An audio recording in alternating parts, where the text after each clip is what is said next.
In this video, I want to show you how I name my files and organize my folders for a research project. I know this seems intuitive, but it does come with a bit of experience. And if I think back of my own masters many years ago, I can't believe how I found anything in that folder. So let me show you what I'm doing, how I do it, and then you can find your own way of naming your files. Now, the one thing that is definitely recommended, whichever system you use, is to be consistent. So whether you use the date at the end, or version 1, version 2, version 1.1, 1.2, 2.1, just be consistent in the convention that you're using. Also, the file name needs to be as descriptive as possible so that you immediately know what you're dealing with. Also, the recommendation is to have the file name no longer than 25 characters and to connect the words not with spaces but with underscores. And here you can see I have a folder that says MSc Research Project. Underneath you'll have your subfolders, Ethics Application Proposal, Data Analysis, Final Write-Up, whichever folders you decide to create. And then I use the date at the end, and I use it specifically in this format and not in the format of day, month, year, because if it's in this format, it easily gets organized in chronological order. Let me show you.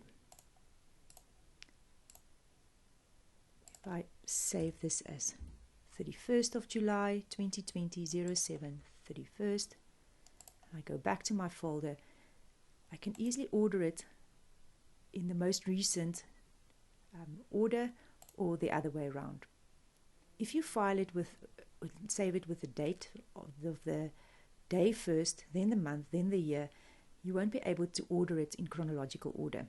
Also, another reason why I don't use this date is you can easily go into a previous version, accidentally modify something, and then this date has changed, which means that a previous version will now look like it's your latest version.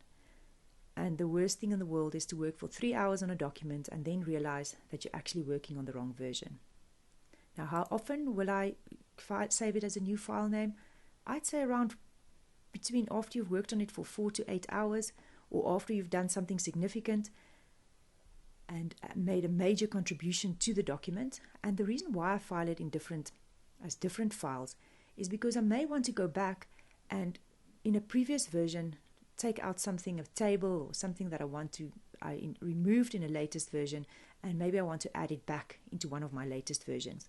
Also, files do become corrupt, which means that if you're only working on one file and that file becomes corrupt, all your work is down the drain.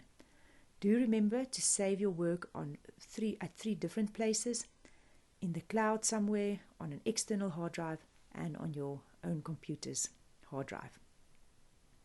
Now also, when this list becomes a bit long, I often create an older version folder inside my, for example, proposal folder. And in this older version, it just contains all the previous versions. And that's just because I like the nice neatness of my folders, so that there's no long list of documents here.